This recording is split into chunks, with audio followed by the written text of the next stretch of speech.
first lecture will be imaging options for oligometastatic and metastatic prostate cancer. Speaker Renata Komiagienė, Santaros Klinikos. Please. So, good morning, everyone. Greetings from Vilnius University Hospital Santaros Klinikos, and I am Renata Komiagienė. I am radiologist, and I work in nuclear medicine department. But today I want to present you a topic about imaging options in metastatic prostate cancer, and to review each methodology, its sensitivity, and what we can expect on this imaging. So, of course, prostate cancer is a treatable disease, and to treat well, we need well imaging for that. And we need to know it is oligometastatic or polymetastatic disease, or it is only bone-related disease, or maybe we can expect visceral metastasis.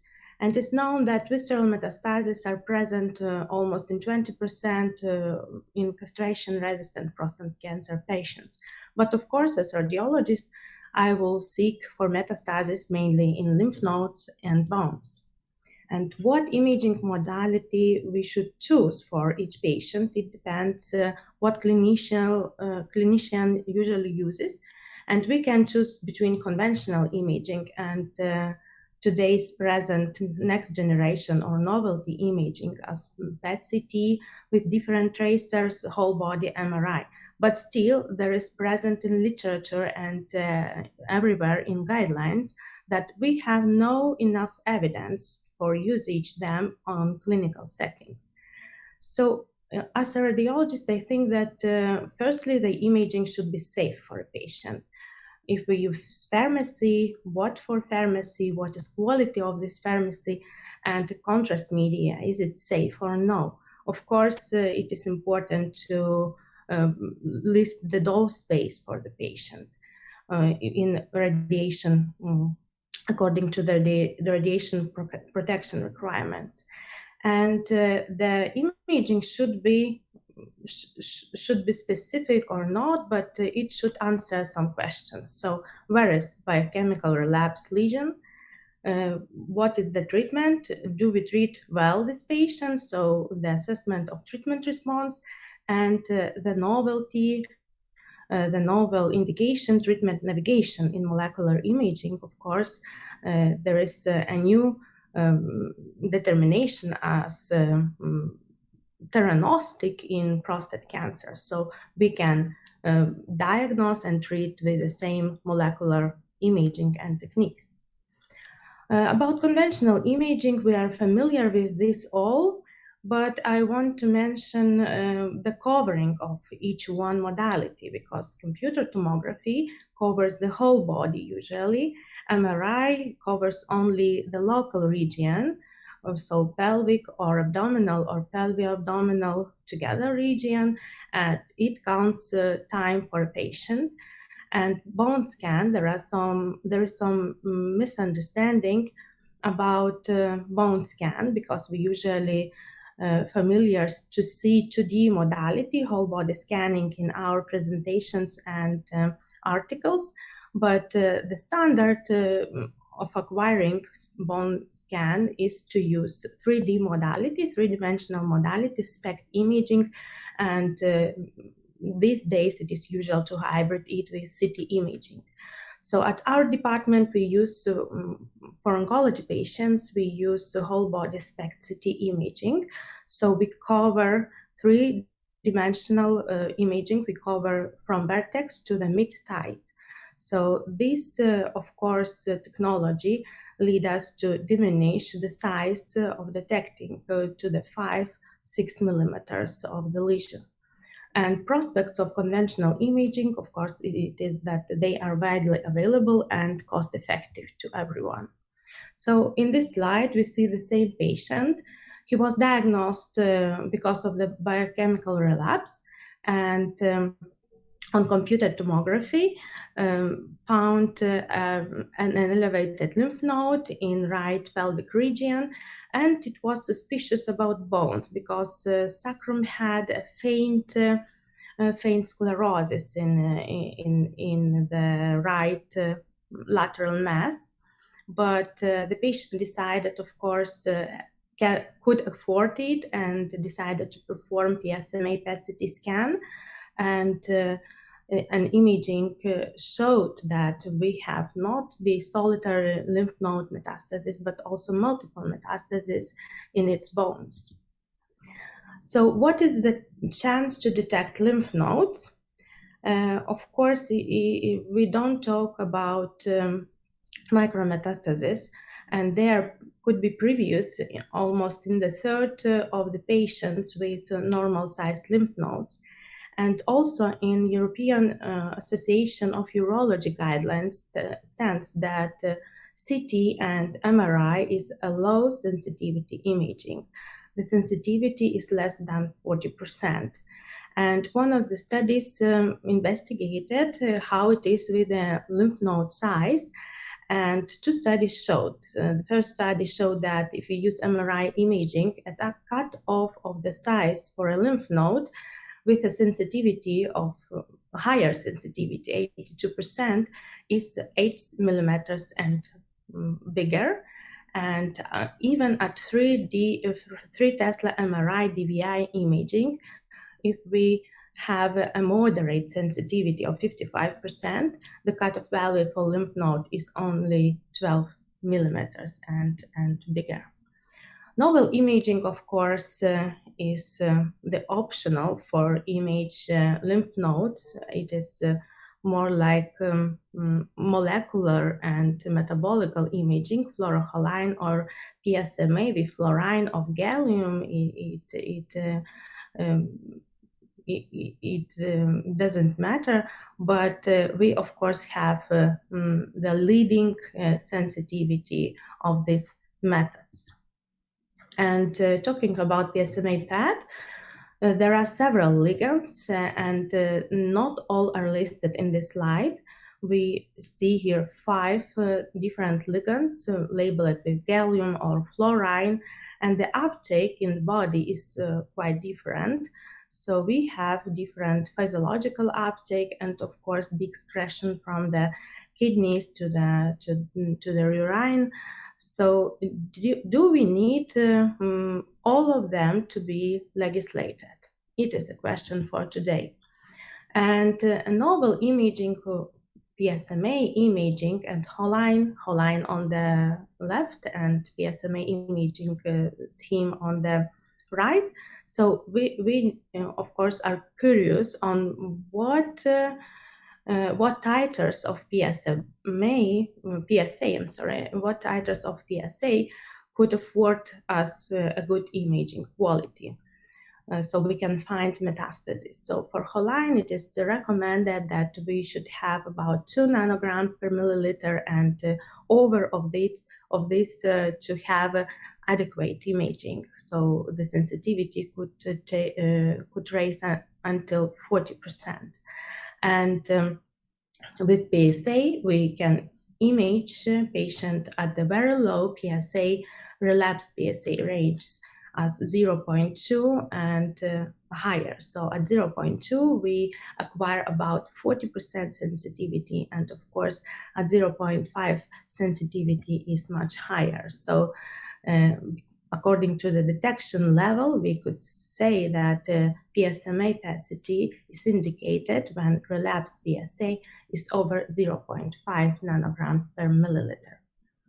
And I want to present you 2 cases. The first case is about 50 years male patient that had detected prostate cancer in his left peripheral zone.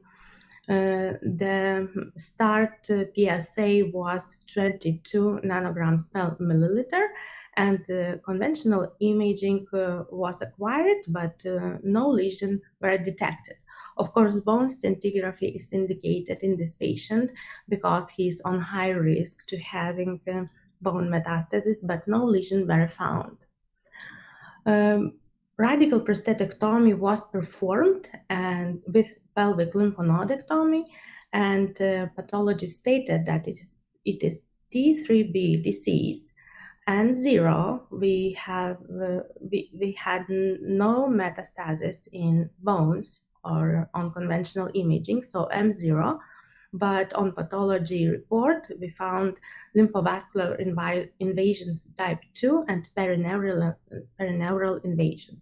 There were no lymph node metastases. So what we should do with this kind of patient? We discussed this patient on our MDT team, and they were preferred two variants of treatment. So should we have salvage radiotherapy and hormone therapy, or maybe a patient could get PSMA PET-CT imaging?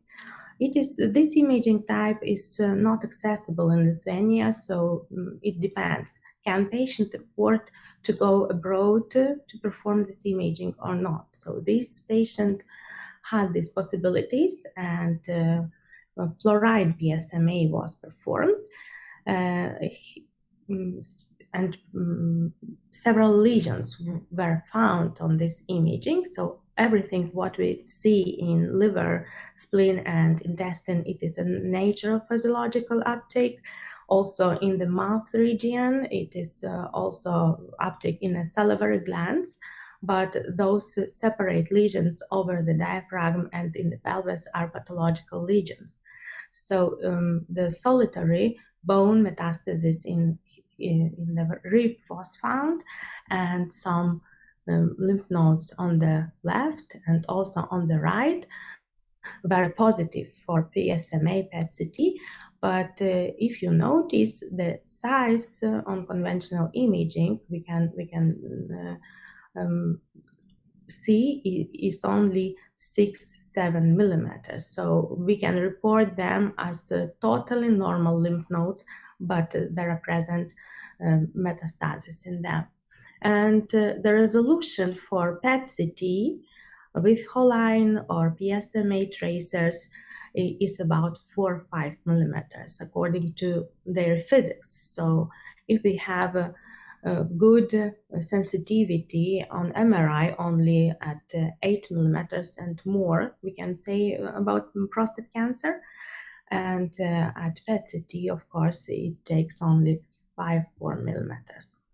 And the treatment was chosen as to give hormone therapy. He had stereotactic radiotherapy to his rib, solitary metastasis, and salvage lymphnodectomy was performed, and pelvic RT. So until now, the patient has no biochemical relapse. The second case is about 57-year male.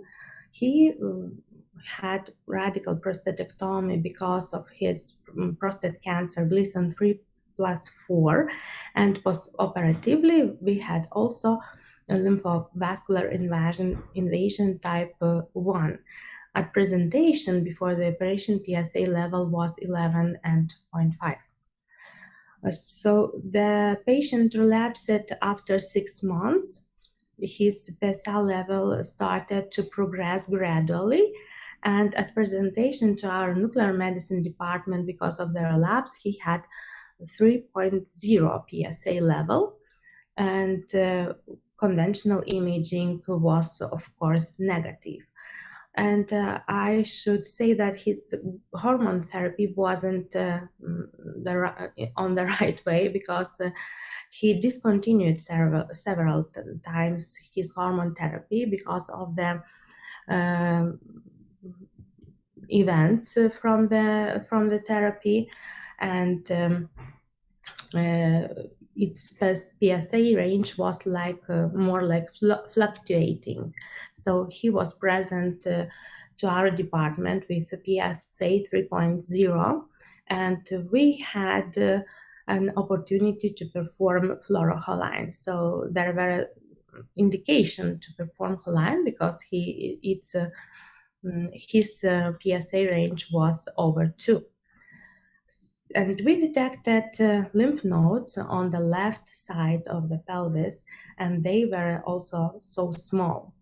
And the treatment decision was taken to give RT to the target lymph nodes, and still we have not adequate PSA today. Last known is 1.18, and on repeated conventional imaging, we have no detected lesions, and he continues hormone therapy. And I want to show you with these cases that novel imaging with PET-CT tracers is of course higher than the conventional imaging. It is very sad that we can't afford here in Lithuania those imaging because we don't have reimbursement, any reimbursement for Choline or PSMA.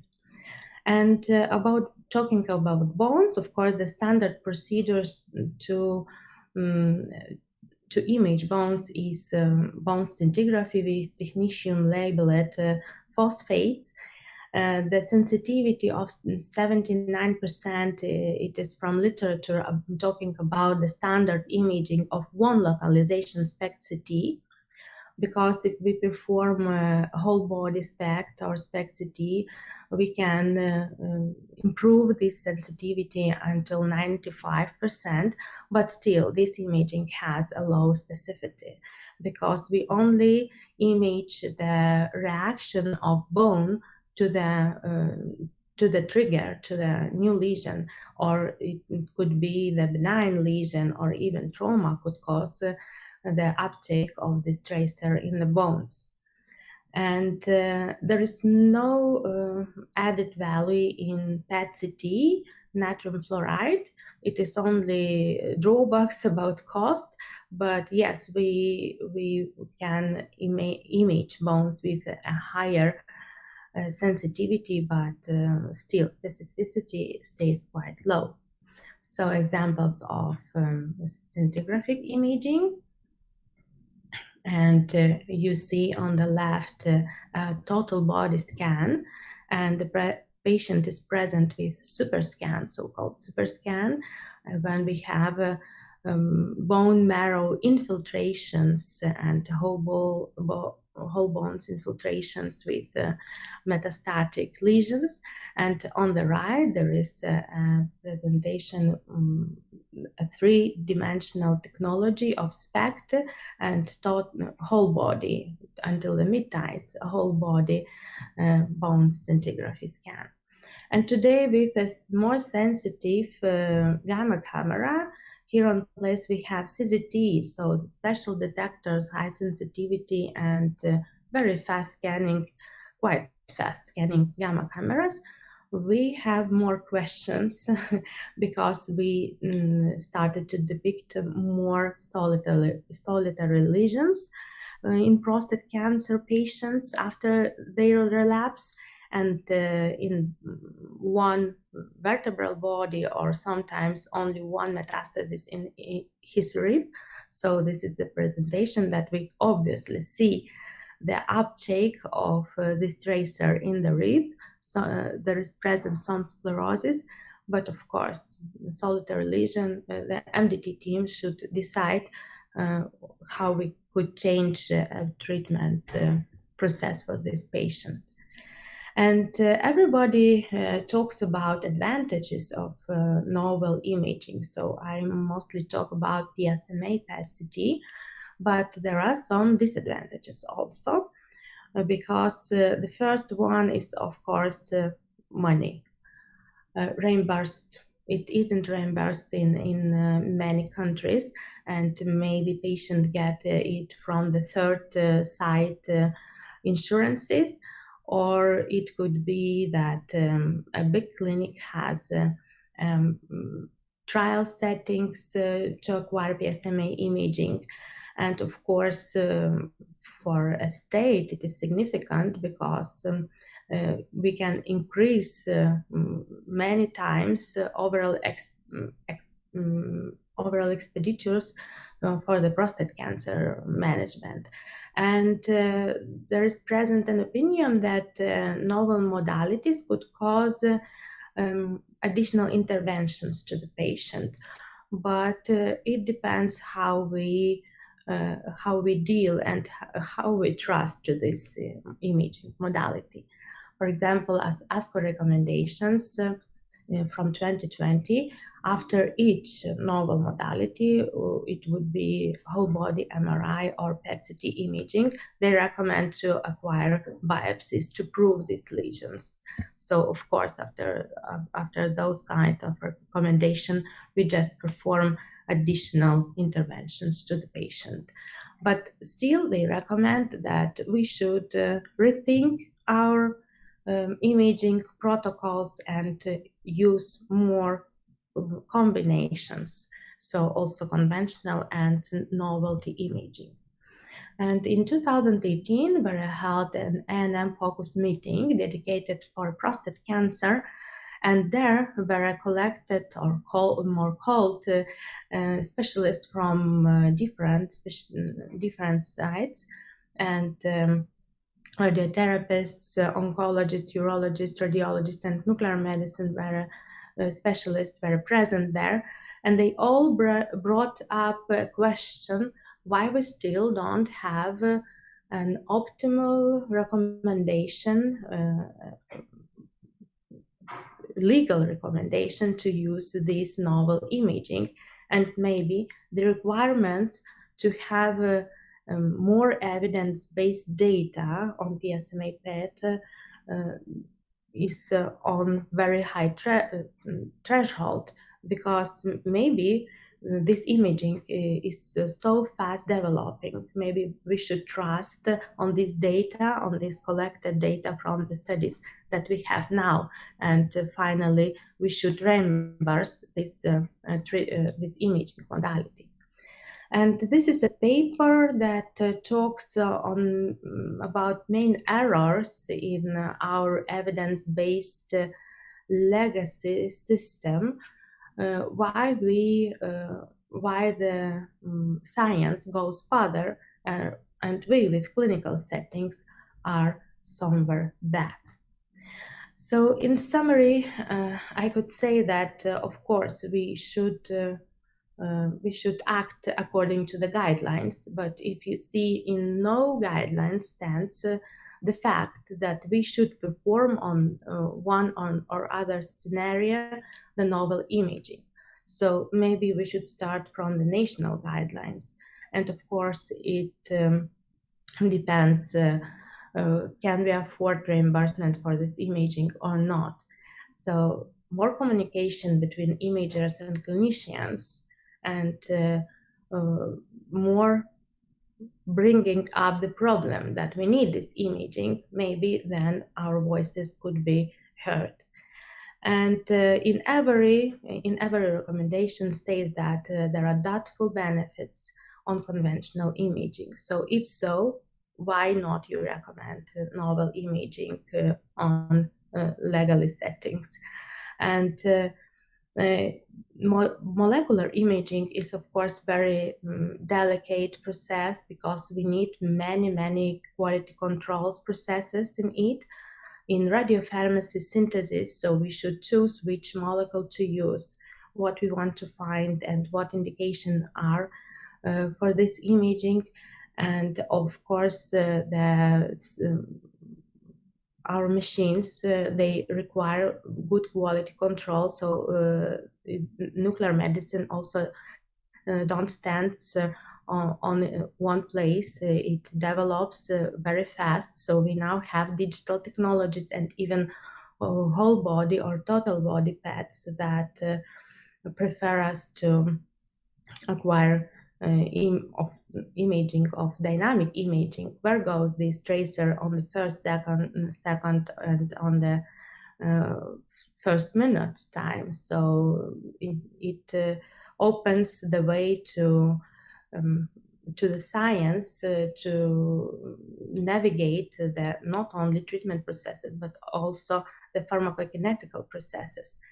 And everybody states that we need more studies in novel imaging, but is it true or no? I think that from us, it should go that we need this imaging right now and to legacy reimbursement and indication for these patients to get better results.